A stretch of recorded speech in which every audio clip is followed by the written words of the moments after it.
But people say, oh, it's a dog eat dog industry, like what cutthroat and all that.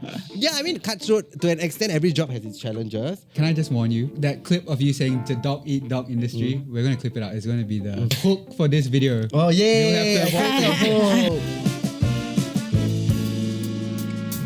Okay, now that we've answered one question from Drew, I have a question as well from Aline of SG.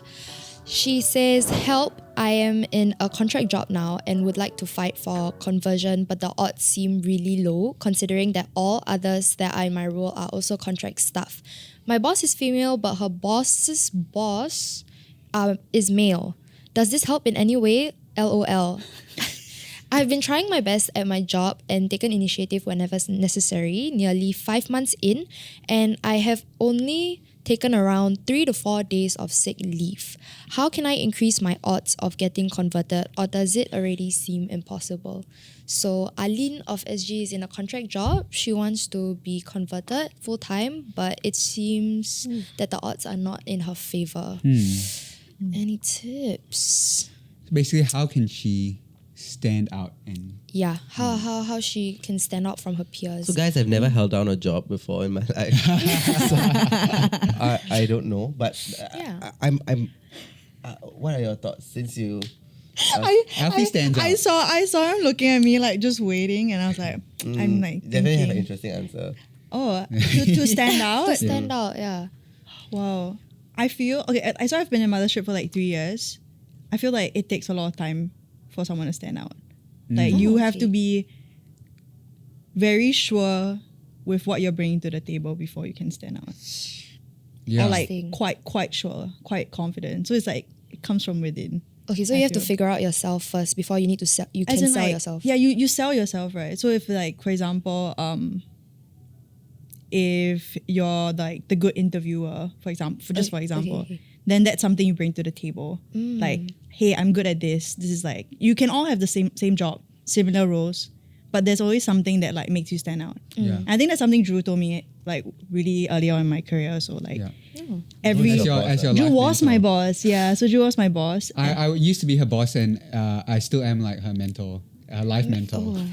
Oh wow, that's so cute. Go on. Yeah, but it's true. Like you can all have the same. Like you can be like all actors, but what's something that like makes you different from everyone else? Like, or if like a bunch like 5 blonde ladies come into it in like audition. to be Barbie. Why is Margot Robbie being like the Barbie? Something like that. I always think of it that way. Yeah. Yeah. Okay. Okay. Yeah. Yourself. This is your first job, right? It is my first big girl job. Then how long Yeah. have you worked here? I've worked here. It's my 1 week this week. My 1 year. Sorry. 1 year. My 1 year this year. Yeah. So What were I you was doing the last few weeks? I was an intern, and then I graduated. So I'm just continuing. The 1 year is as a- includes your internship. Or? Yeah, includes my internship. So I guess I'm taking a bit more things on now as compared to when I was an intern. Yeah, but Maybe Yeah, you can tell us how you converted from an intern to a full-time person. okay. Actually, it's funny because I'm also a contract staff. So this is very applicable in my case. No, but I think, okay, personally for me, I wanted to take a few years off of school before I continue uni because I want to figure myself out. Because I feel like, I think I've been in a very rigid structure. Like, school, like since young. So it's like I haven't really had the time to explore what my interests are other than like being in the media industry.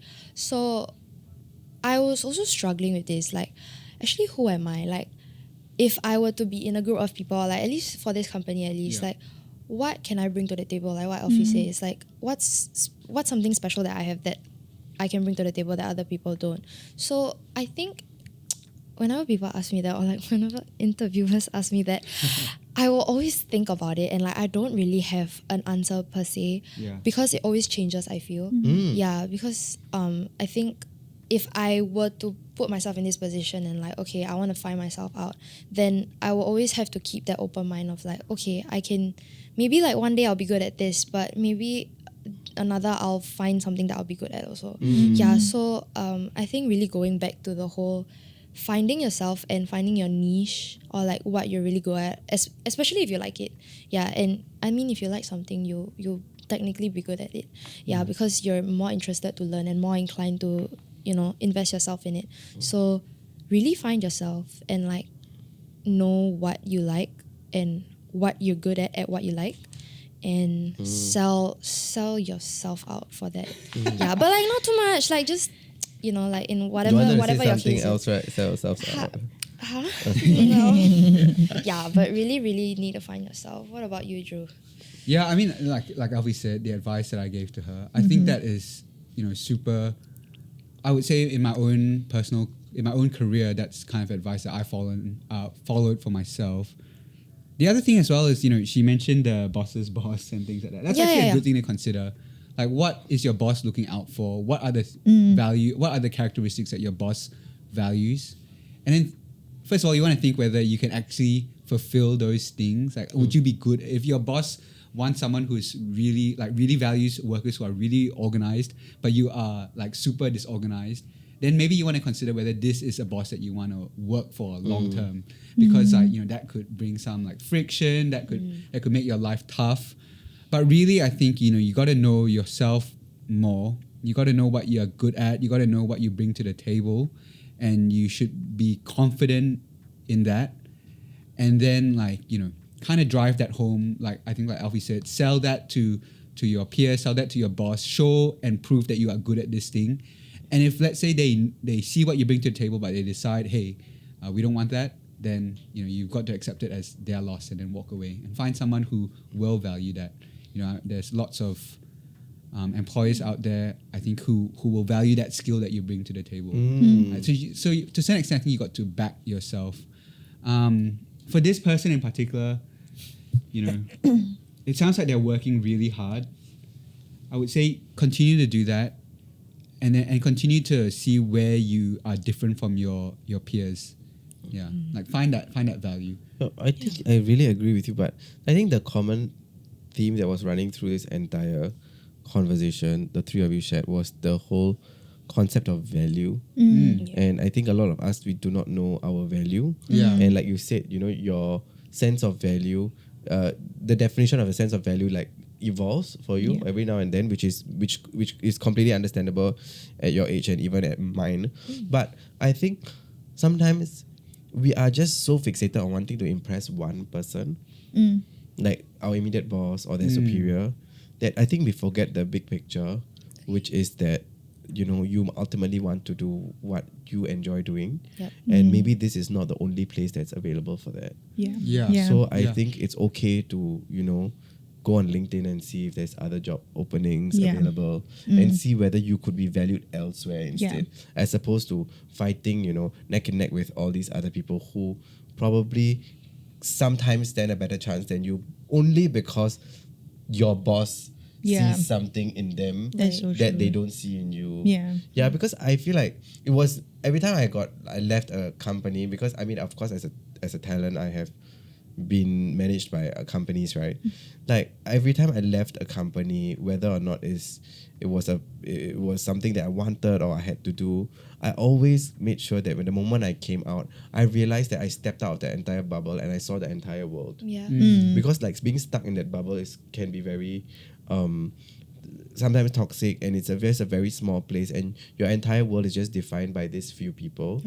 But when you step out of this world and you just realize that, wow, there's so much life has to offer, society has to offer, and you might realize that maybe this job is not something that you even want to do. You just wanted to win that competition against the 6 other people, and that's why you were so persistent. Maybe you just didn't want to do this job entirely. So I think there's a lot more soul searching to do than just trying to impress your boss, because I don't think that I never ever bothered about like whether my boss thinks that I'm good or not. I think I know what my value is. I know what I can offer. If you want me to be another person, I cannot. I won't try my best to be better than the other person, because I'm just not the other person. So I think that it's very important for everybody to to realize instead of staying at one place and trying to fight for that one thing. Look and see what's out there. Right. Yeah. You know, I think that's interesting because you mentioned how there's a lot of things out there in the world, and like if you really step out from where you're comfortable, you can actually grow. Like you grow better when you're not comfortable. You know, yeah. So I mean, with that, right? Like there's a lot of things out in the open. How do you find yourself in that? Because I mean, you know, it's like there's so many things, but how do you stay true to yourself and know like, okay, this is who I am, or like this is how I am? Because there's so many like inspirations around of like, okay, I'm gonna be this kind of person, or like I'm gonna be that. But how do you know what is you? Yeah. Is there a question? Yeah. Like it's just an open. Okay, for me, I feel like that I realize what is me is when I'm the happiest. So that is my metric for whether I'm being the truest version of myself. Yeah. Is when I'm happiest. If you ask me to be you, I won't feel like I'm fulfilling like Das's fullest potential. Because I always feel like you would be best at being you. I cannot do that for you.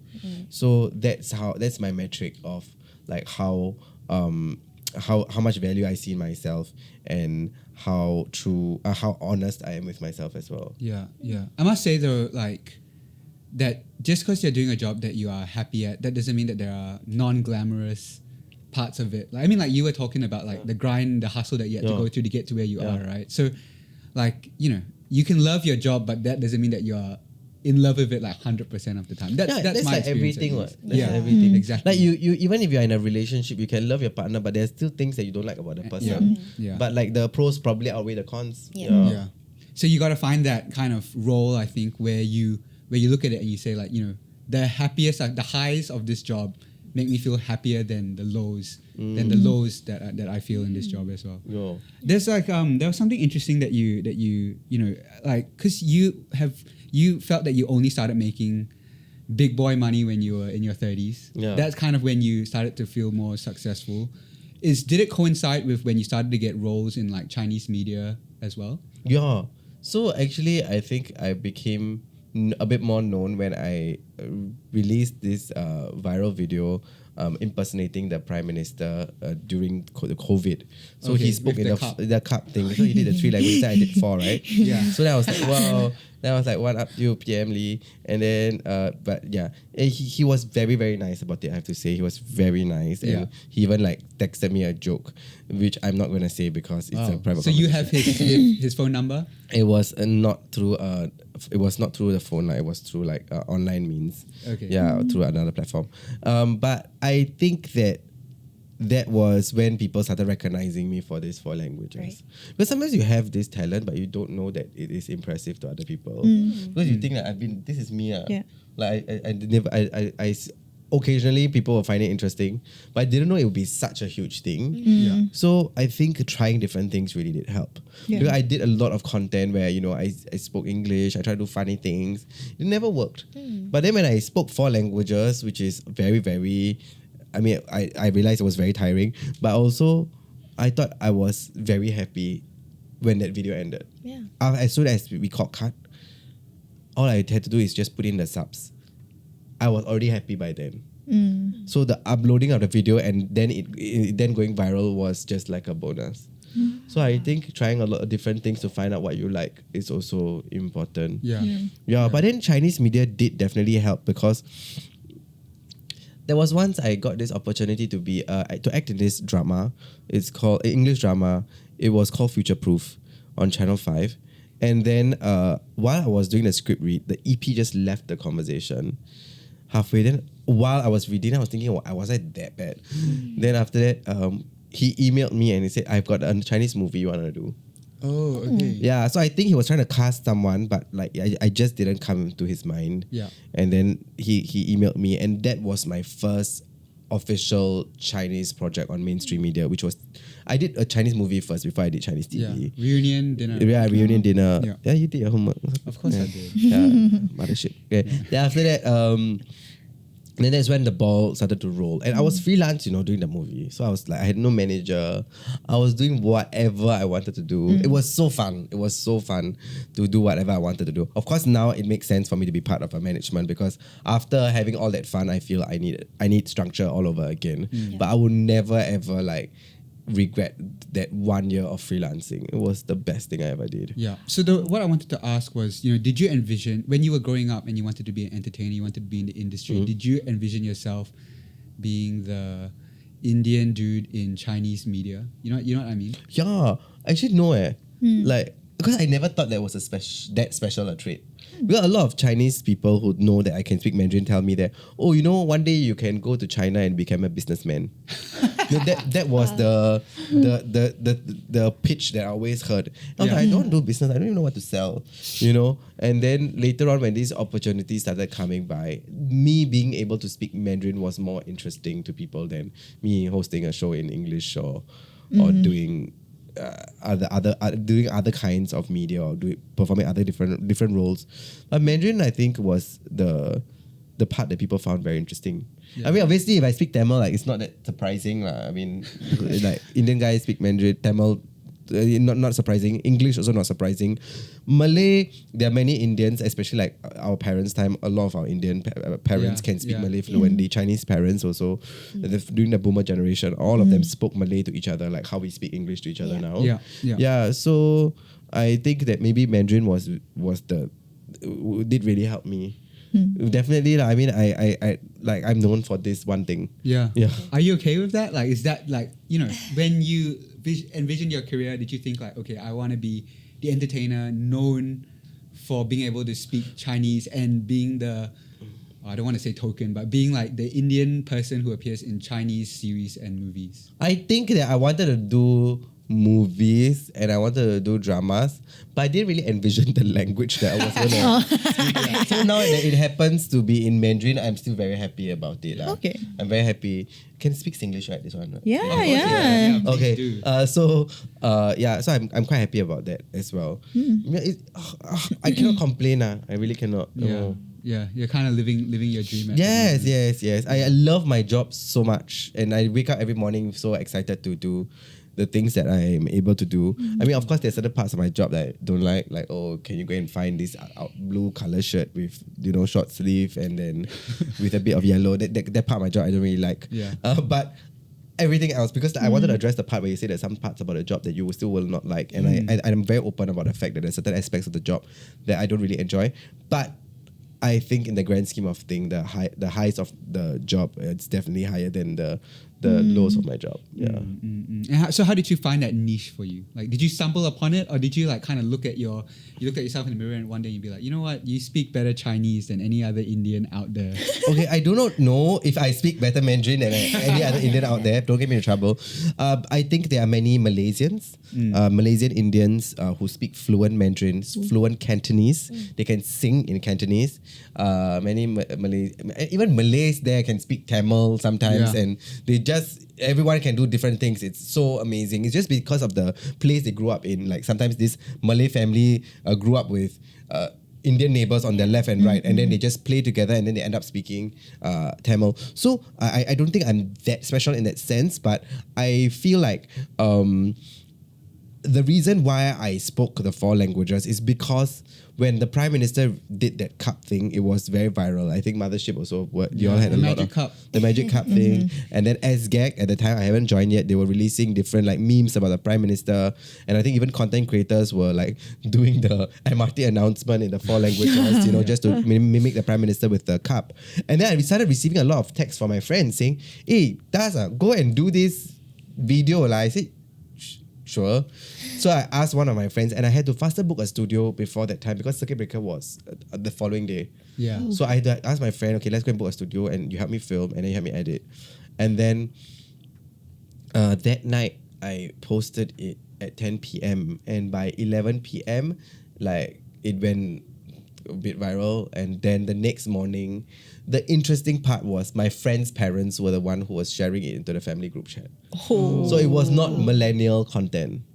Yeah, it was like even like boomer content, which I was very proud about, because I felt like we were always making content for like our own generation, and I felt like our boomer generation, or like rather our silver generation, gets like omitted, or they sometimes cannot relate. But I always pride myself in trying to create content even to this point.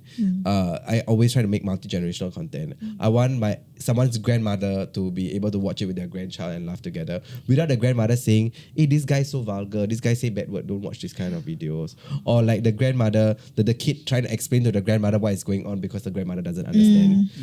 Like if I'm going to go full on like use a lot of street lingo and stuff like that, people of the older generation may not understand. So I try to make those kind of content where everybody can enjoy, which is always very difficult, because you need to try to pick and choose, because I might come across a bit boring to the younger generation, and I come across a bit too like too fun to the older generation. So I have to try to make it a bit I try to meet them in the middle. But I think having my mother in my videos now has been very helpful, because like I think I don't know, like, you go and scroll through TikTok, a lot of mother-child content always does very well, because it's just so relatable. Like it happens in, like I have an Indian mom, but I have Chinese and Malay people say my mother does the exact same thing. So then, is it really an Indian thing, or is it just like a mother thing that, you know, all mothers, like they read the same manual or something, you know, when they had a child, and then they're following the same parenting style. So I feel like that has been very, very helpful. Does she realize how famous she is on TikTok? I think she does know. She gets recognized in Malaysia. Like I said, there are a lot of Malaysian Indians who are very, very active on TikTok. So a lot of the Malaysian Indians love her. And the temple and all that. Now when she goes to the temple in Little India, like a lot of people stare at her. Then she's like, oh, I don't know why they're staying with me, because they know me from TikTok, or was I like their classmate in secondary school, you know? She comes home and asks me this question. Wow, so I think it's like at 61 years old, like a bit of fame and recognition, I think makes her feel a bit nice. Makes her feel relevant. Like I not caught her lah. She was talking to my PA one day for a very long time. Then after that she said like, then I said, why you talk to her for such a long time? Oh, actually, I wanted to know what young people are doing these days. Oh, okay. So I think like she, after being a bit popular on TikTok, she felt a bit relevant. Right. Yeah. Because I never knew that. It makes me a bit sad also sometimes that my mom probably feels like as she's growing old, like she's fading out from what's happening in society and like losing touch. So I think that makes me a bit sad. So like, no, that's why I tell my PA like, if you even talk to her, like, whatever, she asked my PA like, oh, how many siblings you have? The normal parent question. But also my mom is not a very condescending person. She won't be like, oh, what you study, what time you go home, you got a boyfriend or not, you know, she won't do these kind of things.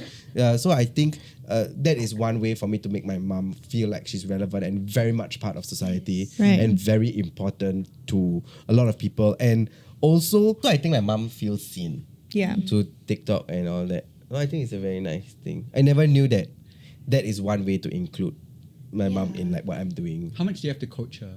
Nothing. There's no coaching. Oh, so that's she's a natural. She's a natural. So I think that is. I think it's the coaching. When the coaching happens, it's when the video doesn't do well. Okay. So I watch the video and I'm like, wow, too much acting. Like, and then the acting is because she's not an actress, right? Right. She's just a mom. So you just have talk about whatever you want to talk about. Like I can just ask her. So usually I'll just say like, oh, Amma, can we do a video and I like both of our fans spoil, right? Let's talk about it. Then she'll be like, okay. Then I just ask her, so what's wrong with the fan? Then she will just talk.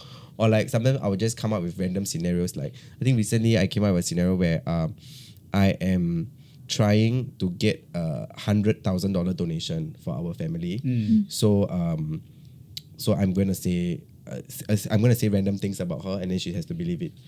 So and then she has to play along. So I said she used to be a bodybuilder. Then I said all of these things. She used to sing. All these things. But I think this is it's already trending now. A lot of people do that kind of content. So then she just played along. So there's no coaching. Wow. But I feel like coaching doesn't do well. Natural content. Yeah, natural content stuff. Yeah, I think it's very, very nice. It's authentic and people like it. Yeah.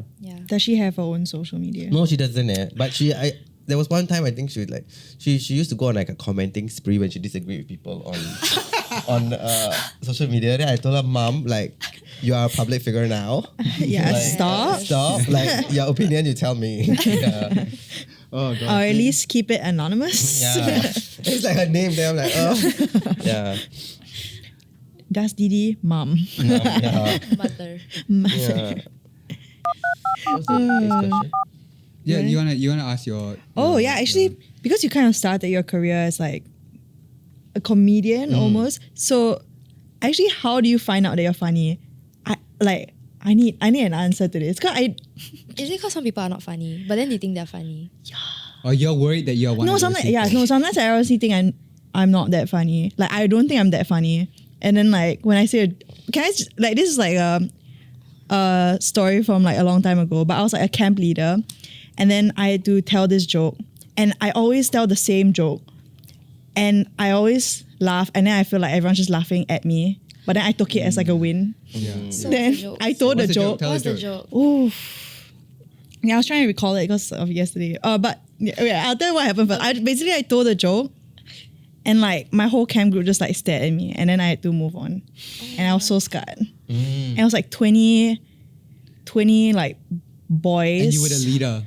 Yeah, and I was like a senior. Yeah, I was a senior. So you lost their respect immediately. Yeah, like 20 boys, like 17-year-old boys just staring at me. I just like, yeah. So what is the joke?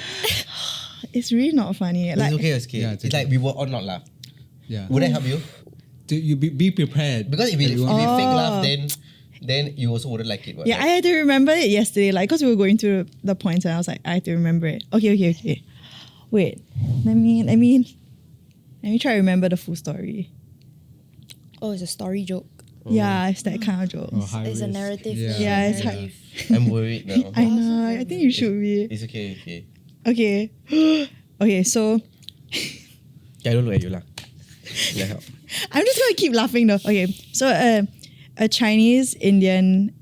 Okay, do you want to continue with this Is this joke? an appropriate Do you want to joke? continue with this Yeah, joke? yeah. I think never mind. Very, very I think we had enough. We already know that you cracked a joke and it fell flat. Yeah, okay. I think we think know that- why people didn't Yeah, laugh now. Now we know. This Yeah. a lot is And explained. you, me, and him had probably heard this joke before.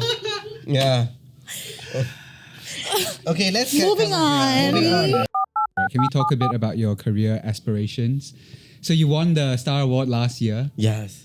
Like since then, does it feel like I don't know? Does it feel like the bar has been raised? Is it like harder? Do you feel like expectations are higher now? I think Star Wars was just like a dream. Like it was just like it has happened, and I think a lot of it I'm very proud of.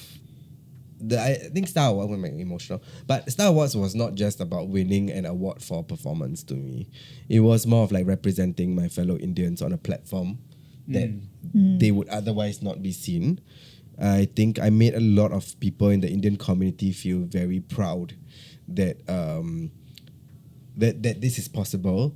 I think a lot of my friends who feel like, oh, I'm an Indian in Singapore, cannot one lah, Then I showed them that maybe it's possible for them as well. So I think I always come into these kind of things. I'm probably the first, but I don't want to be the last, Yeah. Right. I want like many other people, like if you are female or if you are Malay or whatever that you are, if you feel like, you are good at your job, that's all that matters. You don't have to be extremely good or work doubly or triply hard just because you're a minority. And I mean, although I did, but I feel like I did work doubly and triply hard because I needed to hone my craft, not necessarily because I was an Indian. I'm very privileged in that sense, and I do know of other people who have to work doubly, triply hard because of their race, and I respect that as well. I think I'm quite lucky in that sense. I think also Star Wars was it was more of how do I say this without sounding bad? More of I told you so to people who didn't believe in me as well. Yeah. Yeah, I think. Validation. Yeah, it was. A lot of people probably thought like, hey, you want to do this funny comedy thing? You want to crack joke, make video? I think, don't lie, you go and find a job. Right, this Singapore media industry, you cannot earn money, cannot make a living, which is something that I managed to prove them wrong about. Yeah. And also, I think a lot of my Chinese peers and Malay peers, were very proud of me. So it wasn't just about, Indian support Indian. It's everybody supports one person, whoever the person may be. I think the friendships and the camaraderie that I have forged during that period was just so amazing. And also, I think and also fellow celebrities were so damn supportive. like Mothership also, like you all did so many videos with me. So it wasn't just like one entity that was supportive. That was very nice. I think like people like Cici, like Glenn's mom even, she DM'd me, you know, and everybody was just so supportive. And nobody was, even people who lost to me in that category were happy for me and crying. Yeah. So that is the kind of industry that we should have. You know, where I can call CC now and I say, hey babe, I need something, can you help me? She will definitely say, I can bet my last dollar she'll say, yes, let's do it, let me help you.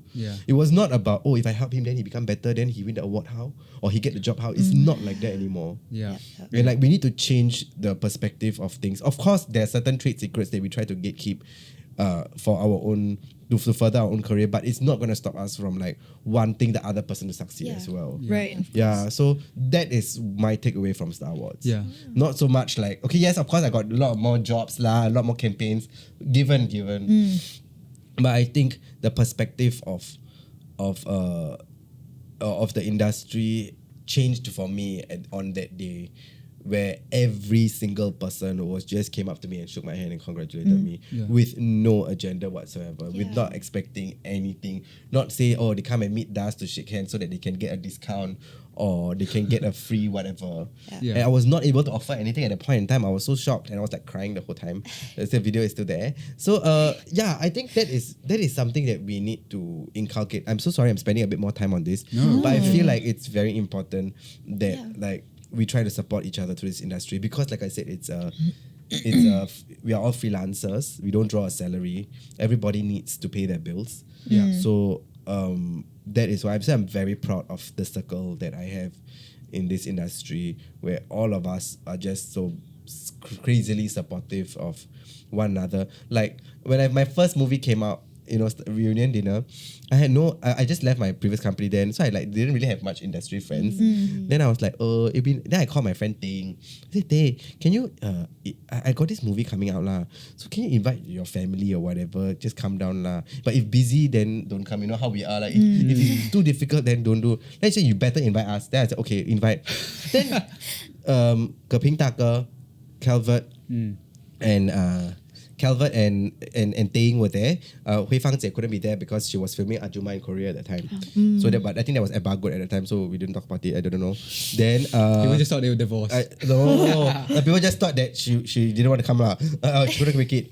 But then when I came out, they screamed for me. You know, the four of them, they screamed for me like I'm BTS or Blackpink like that. You know, and that sort of support. Why does Geping Taka, who has already done so much in his career and almost taking a back seat, right? Why does he even bother wanting to support another person who is not even his son or So I think that is the culture that I feel our generation of artists have brought about. I can call Zhe Tong now and I say, I don't know how to read this Chinese script. Can you FaceTime me and help me with this? He will help.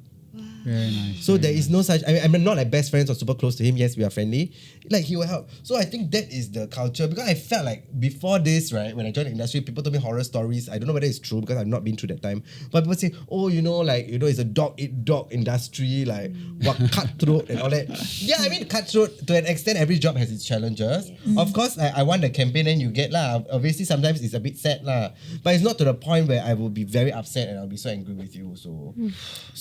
So that is the industry that we have now. I'm very proud to be part of the Singapore mainstream and social media industry. Can I just warn you, that clip of you saying it's a dog eat dog industry, we're going to clip it out. It's going to be the hook for this video. Oh yeah! You'll have to warn you first. I love it. I can see it in my editor's eyes. Yeah.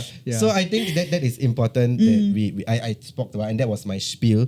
But of course, I have a lot of more engagements and jobs, and also I'm grateful for that. And I also hosting RenovAID now. Tell us about that. So RenovAID is super interesting. We are in the 11th season. It was so there are 10 seasons. It has been going on for 10 seasons. We are only one host, so it would be either Belinda Lee or Xuan.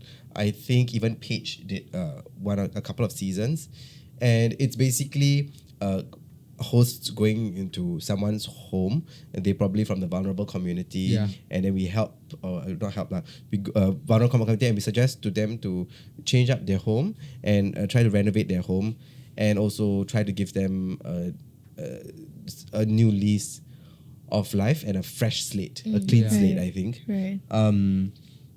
I am hosting this season with Naomi Yo. Oh. Yes, and she has got a wonderful voice, and her Mandarin is amazing as well.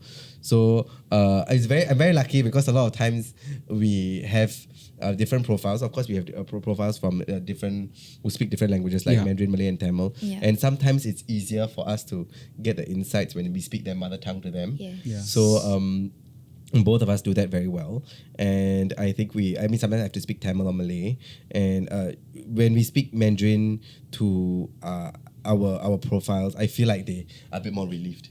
I feel like they feel like, okay, I can communicate with this person and they'll understand what I need to say, as opposed to me struggling in English, and then like maybe I just give up on trying to share something because I'm afraid that they won't understand. Yeah. Right. Or they won't be able to articulate properly Yeah. what they So a feel, lot of times people do that. Even when I go out, right? Sometimes now it's not so bad lah. But last time when especially aunties and all that are struggling, when I try to go and help them, they get scared not because like they're scared of me, but because they're afraid, oh my god, this guy is here, he's gonna ask me something, I don't know what to tell him. Then the moment I speak Mandarin, right, they're not even like impressed, they're just relieved, like, oh thank god, like he can speak Mandarin and I can communicate with them. So I think that is the power of languages as well, but that's different. So I think that is what we are trying to do, and we have met so many amazing profiles, people who are so strong and resilient, and I feel like this is going to be a very good season because it's the first time they have ever had two hosts. Okay. So me and Naomi, we are like, Naomi is a bit the more well behaved,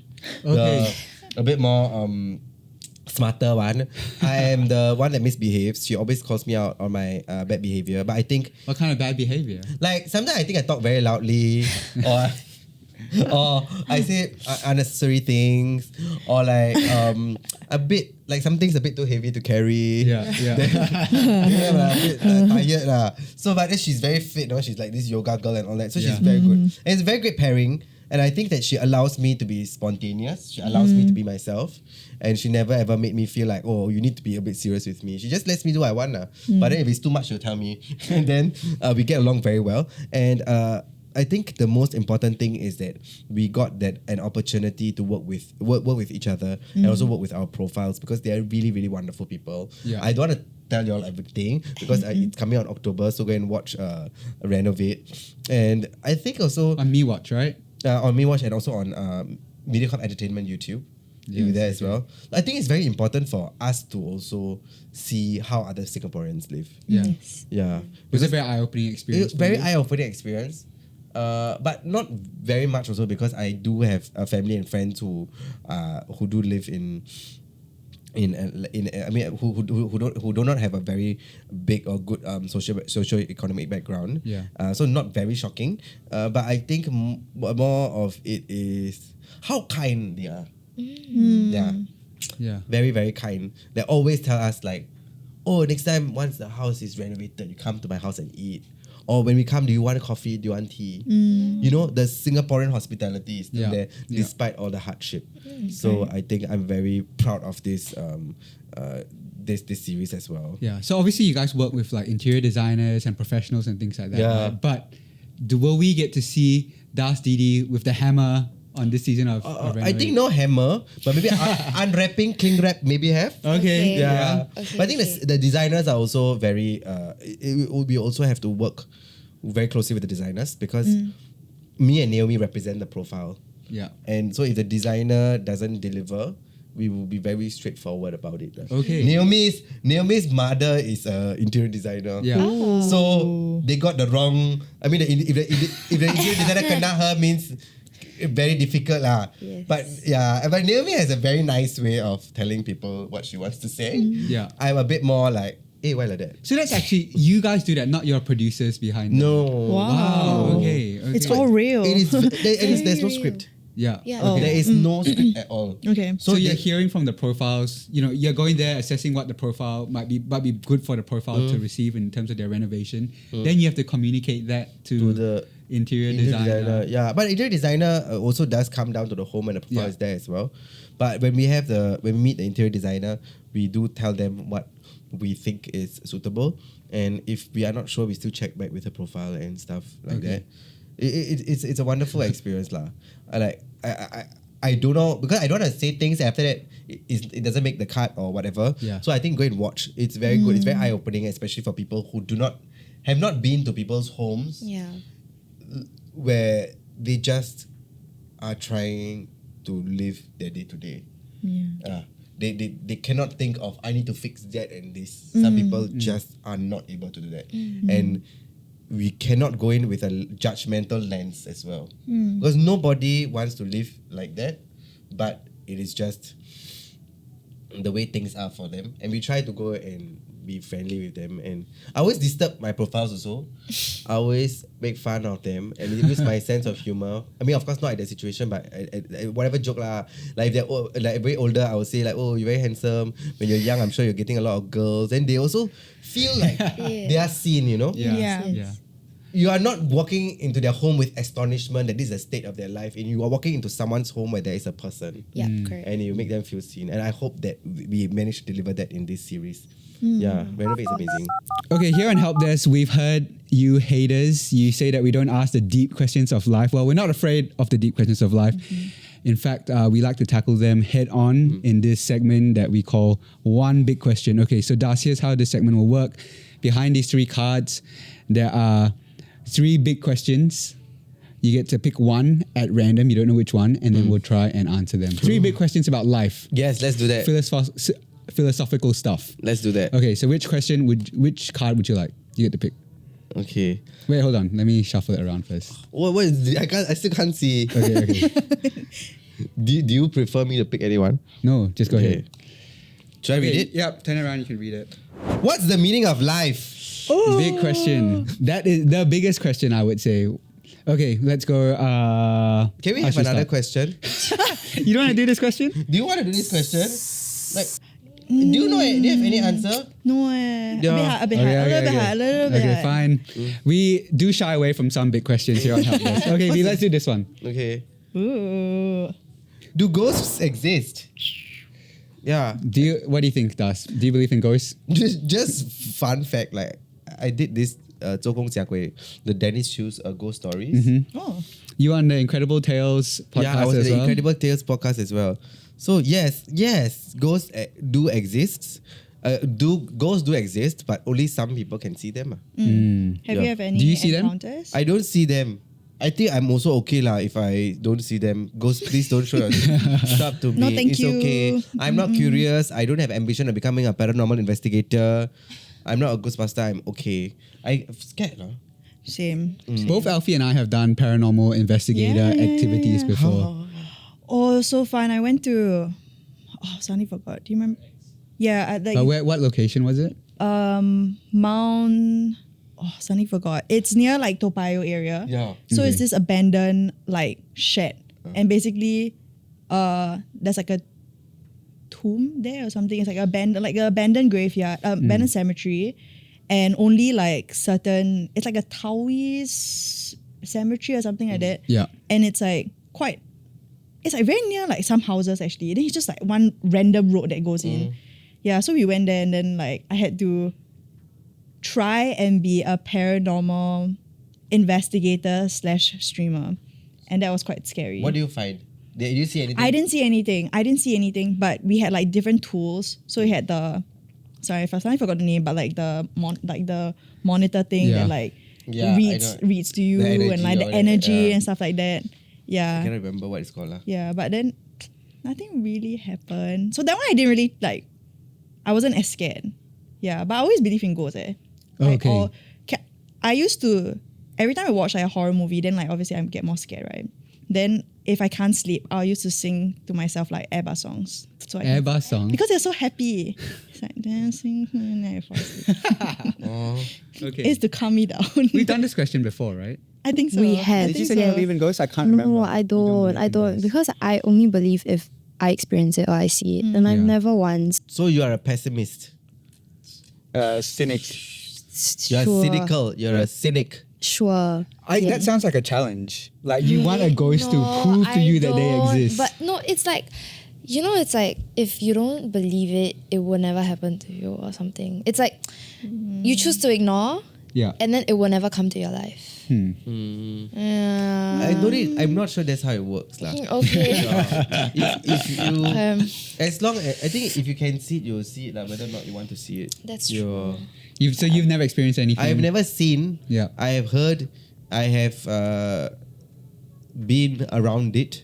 Oh. Around it. Yeah, I've seen someone get possessed in front of me. Wow. Okay, wait, Yeah. that's scary. So I shot this show with Dennis Chu, Zhou Chongqing, and we did this. He does this series called 周公家鬼, which is just basically going to haunted places in Singapore. Yeah. With people who have been there, and then we just go and find ghosts.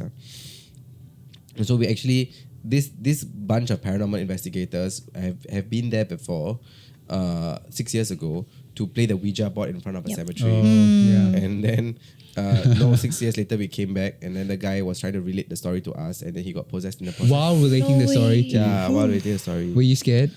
No, really. Not really. I was not alone. Okay. But I was not alone. And then the worst thing was, he got possessed, and while he was telling the story, and then he got very like angry and all of that. But he was such a nice, bubbly guy before that. So that was a bit scary. But how Yeah. did he get out of it?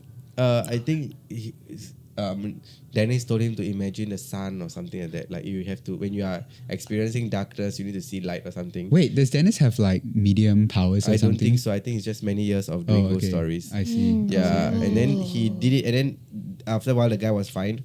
Then I want to go home, lah. Very late already. Yeah, When are we wrapping? I just think that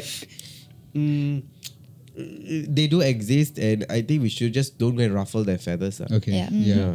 Yeah. When But- do you watch horror movies? Do you like horror movies? No, I don't like horror movies. You like Okay. I love. But why would you do that to yourself? It's like the I don't thrill, understand the people eat thrill. buffalo wings as well, you know, and then go and get the level 5 spicy, and then you eat it, you suffer. Like, I think it should be an enjoyable experience. But it's like the thrill of it. It's like wow, like why these stupid people still want to go open the door when they know there's a ghost Yeah. inside. Oh. Yeah. But can you sleep after that? Now can. You sing Airbus to No, yourself. when I was like younger, I was like singing ever to sleep. But now I can.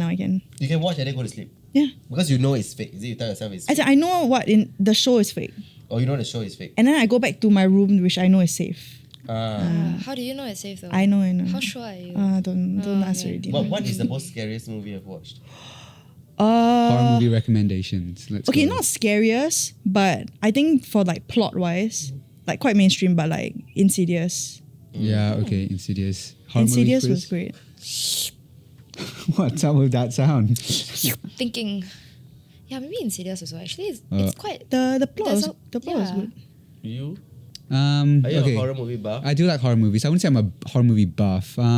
Recently, a bunch of us from the office went to watch Long Legs. Everyone hated it. I kind of liked it. I don't know. Unpopular opinion maybe, but I like Long Legs. You know Long Legs? I It's don't know. not, Nicolas it's not Cage. horror though. I mean, It's like- horror thriller arts- kind of thing. it's like- It's quite artsy. It's artsy. Yeah. But when you get scared, do you exclaim in English, Chinese, Malay, or Tamil? I think it's just like, it's like, But when you- universal. when they write the subtitles, what language are they writing Then the you just write subtitles it in? in English, Malay, Tamil. Like, because there's an R for Mandarin as well. Ah. Then after that, you can just write R in Tamil and R for... The same R can be used for English and Malay. Yeah. Okay, moving on. Let's get to the last question for today, and Alfie will read it for us. Yes. Take it away, Alfie. Okay, so Arjun wrote into us to say, I thought it was another joke. I was like... now everyone's scared of my Joke. my jokes. Yeah. Okay. Turning 27 years old this year, losing more and more friends over time. He's also facing difficulties in making new friends at the workplace and dealing with loneliness almost on a daily basis. So, do you have any advice for him? Like maybe from your own experience, like you came into this industry, like how's it like making friends? Yeah. Maybe other people, we all want to start. How was your life?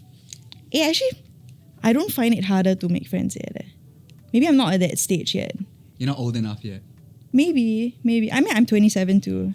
Yeah. Yeah, but I still have a lot of opportunities, whether it's like work or like outside of work, to make friends. And I do make an effort because I feel like, Just a friendly person. maybe. Easy to get along Very with. I approachable think. face. I think that helps. Oh, thanks. Yeah. Like I would ask you for directions. Like I'll ask you for the time. But sometimes I say like, turn left, but actually I mean right. So it's like, Whether they're good directions or Yeah, not. that dyslexia is a different problem. This cut this part out. Thank you. Yeah. But Yeah. for you?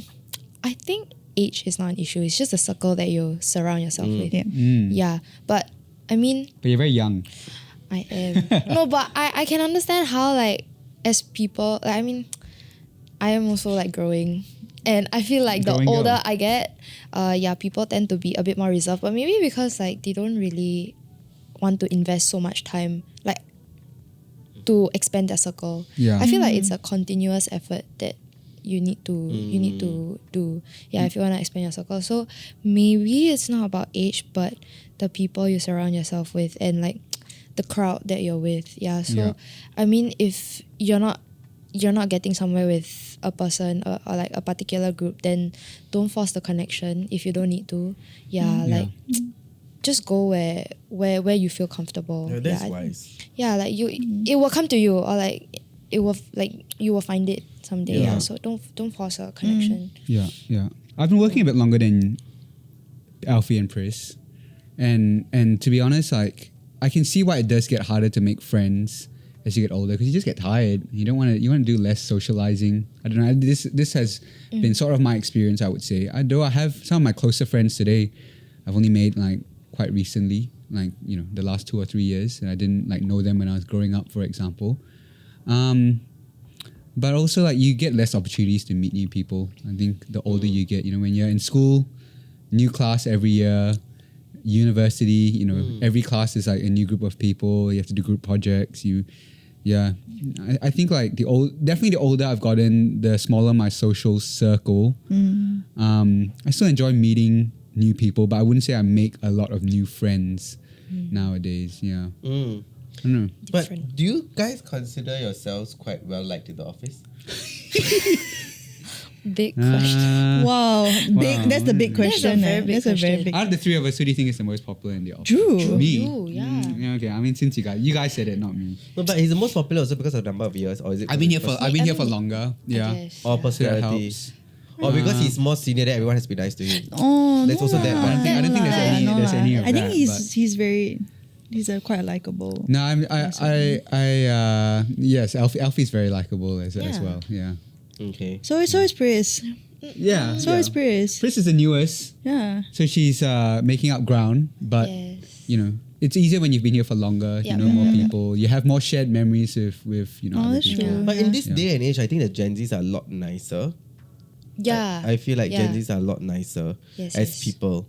Like how long that lasts, I think at least they will give you the benefit of doubt in the first instance. Yes, correct. Like I think if it develops to be something that they feel like they don't vibe with, then I think they will Yeah. slowly. But I think my experience with like what Arjun is going through is that there is a difference between you not making up putting in.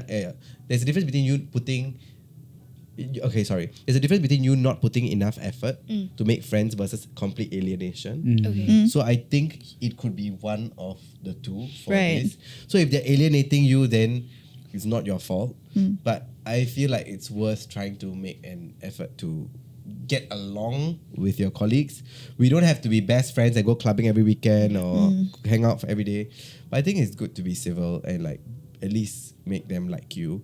I think for me, I have experienced like bullying and like alienation and all that in school before. So it's really very, very bad. So I think that is something that like the HR should take into consideration if they feel like one of the employees are being treated badly or not they're not included. I think that is really, really something that they should do, because the thing is that it's not easy for you to say, you got no friends in this job, then quit, then you go and find another job. It's just not that easy for some Yeah. people. For them to leave one job to go to another. Yep. So I think we need to understand that. Okay, getting back to Arjun's question, right? Because he did mention that he was having trouble making friends, correct? So do you have any tips for how to make friends? Okay. I think the safer way to make friends is slide into DMs. Well, I think not many people are very comfortable with like face-to-face interactions Yeah. in first instance. True. It's intimidating. Yeah. Yeah. So I think like since you roughly know your colleagues in the office, I think it's okay to drop that DM over the weekend and say, hey, you know, I want to eat something for lunch this week, you know, at their office. Do you have any recommendations? Something very generic. Don't get too personal. And then like from there you can suss out their response. They'll be like, if they're like, hey, yeah, this place is very nice, then most of the time, you know, either one of you can initiate having lunch together through DMs. So at least it's not so awkward for the both of you. Yeah. And then if you don't reply a message, just unsend it before Monday morning. Yeah. Or quickly say, oh, sorry, I texted the wrong person. Yeah. I meant to text To walk back the XX. double text. Yeah. Yeah. Alfie, you obviously very friendly. You make friends easily. What's your tip? I think be genuinely interested in the person. I think that really goes a long way because people do like to talk about themselves. Like they like I think they find it comfortable when someone is interested in what they have to say. Yeah. Yeah. It's a great- it's a great one. I genuinely am interested when people are talking, which I don't know, maybe it's a curiosity thing that helps. Yeah, but that is, I think, a good podcast host skill. Oh. Yeah, because like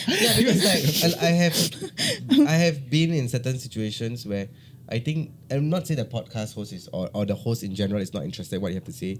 They're so stressed and fixated on what they have to say next that Right. like everything that the profile is saying is they don't listen. Then after that their follow-up question is something completely different from what they were saying. You know what I mean? Yeah. Like for example, you ask me what's my favorite food, right? Then I say Indian food, for example, and then your next question Like, is oh, like, what's nice. your Okay, favorite let's go. activity? Then I'm like, I mean, ask lah, like you know, where is a nice Indian food or what? At least ask a bit of follow-up Yeah. question. So that's one way people suss out whether you are listening or not. Yeah. But then Yeah. like I think then that's very good. But also do I know that it's a very genuine curiosity about people that you have. But are people a bit like, hey, why she ask so much? I think like if I get to know a person and they are quite like open to it, then I'll just continue. If they like kind of shoo away, then I kind of move on. Yeah, so it's a So, like, process. social cues So like lah. what like do you still make like new friends nowadays? I try to. Yeah. I mean, I meet new people every day. I try to. I also dance. So there's a lot of people that I meet in the dance community. So sometimes I talk and like I just try to talk about whatever we have in common. I think that really helps. If you're in the same situation or like same environment, then just find common topics to talk about that they can relate to. Yeah, I think that that really starts something. Yeah. Actually, do you think friends need to have something in common to be friends? No, No leh, I don't right? think Oh, really? so. Nothing in common? No, sometimes it helps, but Not nothing. yeah, But like I don't think it's it's not a necessity. It's not a necessity. Yeah. Yeah. It's an interesting question. You know, I met a kid because we did like You're help making desk friends to with the street. kids? No, I met a student outside of LaSalle, and he came on like we did help desk outside of LaSalle, right? And we were talking about this question in particular, how to make friends, and he was saying like he makes a lot of friends because he does music, and he makes a lot of friends who like that same interest as him, but they can't talk about anything except for music, and he finds that very frustrating. So I can kind of understand that. Like, how do you bring your friendship beyond just that one thing that you have in common to like other things? Yeah. Yeah. But one tip I will say, and this is like backed up by science. Apparently it helps to for people to feel warmer towards you if you share a childhood memory that you have with them. And if you guys exchange childhood memories, yeah. So apparently that helps. I read it in a scientific journal. What article. childhood memory would you share though? Depends who it is, right? Like depends what we can relate to. But generally, I talk about when my brother slammed the door on my finger. That's pretty funny. And then I had like my finger was hanging off. Yeah. Hanging off. That one doesn't make people feel so warm though. Yeah, but I don't know. It depends on what the conversation's about. We just share something from your childhood. They share something from their childhood, and then that tends to build some sort of connection, I suppose. Okay, your Yeah. finger's still there, right? Yeah, there it is. Yeah, Okay, you can see the okay. scars. I'll show you later. Okay. Yeah. But if let's say a lot of people hate you in the office, Alfie has y'all no experience of that. Oh. But will it affect? Because I'm asking Arjun's situation, you know. Yeah. Because one of the solution is he has to leave the place lah. Because nobody like him, kan? Yeah. Sorry. Yes. It's okay. In so many languages. Yeah. So one of the reasons why people don't like him. Okay. One of the reasons why people don't like him is probably because either they don't vibe or not. So the solution is maybe he has to leave the place. So would you all leave if you all were hated by your colleagues? Hater is strong Or don't like Don't alienated I think you got to ask whether it's a competency issue or like do they not like you because maybe you don't do your job well, so they have to pick up the slack because of that, or is it like a personality thing, right? And that to me would make the difference. I think if it's a competency thing, right, and I'm realizing that people are upset with me because I'm not doing my job well, then you have a decision to make. Can I do my job better so that I can take the burden off people? If it's a personality thing and it's like really like a workplace bullying thing, they just don't like me for who I am, I think I'm more likely to leave because nothing. what can I do you to- can't do what can I anything in this to make that situation? better. And it's unpleasant for me. Yeah. It's unpleasant for them. But I think like what you said earlier is a really good point. Not everyone has the privilege to just leave a Switch job job. because Yeah. they're not popular or something like that. There are people who have to do this job, and that's a really tough situation. But I think I'm very proud of the Gen Zs on that front. Because they always prioritize their happiness and mental health. And they do make the sacrifices to prioritize their mental health. Yeah. So I'm not happy, although this job is paying me well, I'm going to leave.